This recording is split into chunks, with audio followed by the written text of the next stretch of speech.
In the book, there's a guy named Kyle Pilling who's an electrician. And Kyle goes from construction to maintenance, and his job is to go around and do inspection checks on oil sands buildings, facilities.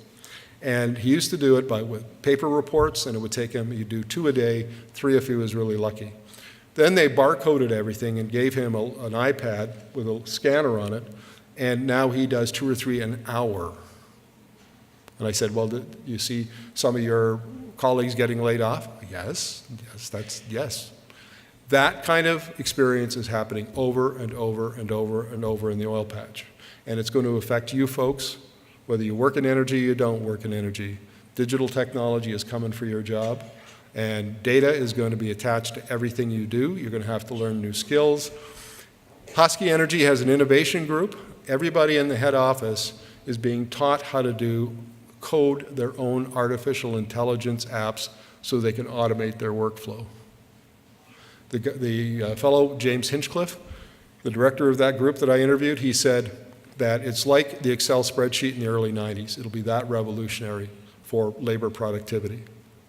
So essentially, the oil industry in Alberta is like a mature industry, and now it's not about growth, it's about optimizing.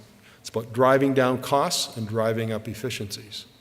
Now, where do you think workers fit in that scenario? The third thing that's driving the energy transition is the climate imperative, IPCC reports and all of that, and policy.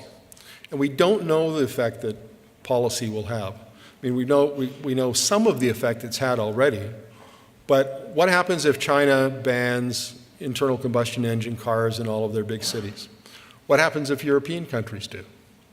What happens if they decide to electrify all of their transportation, like their garbage trucks and their freight haulers? And they do that using policy. That affects the demand for oil, and that affects the Alberta economy. The downturn from late 2014 to 2017 was caused by 1.5 million barrels a day of oversupply of crude oil. What would happen if you took out 5 million barrels of demand, of consumption? What would that do to markets? What would that do to prices? What would that do to the number of jobs? These are the kinds of things that we're all grappling with. And a lot of it is, oddly enough, is driven by investors. If you look last year, Suncor issued a carbon risk report. So investors now want to know that their money is protected, and they want to know, Steve Williams, what are you doing to make sure that you are not going to get caught short by climate policy? If there's a big change in the market, big change in climate policy, what steps, what processes do you have in place? And so they put out a carbon risk. Investors behind the scenes are driving this trend. So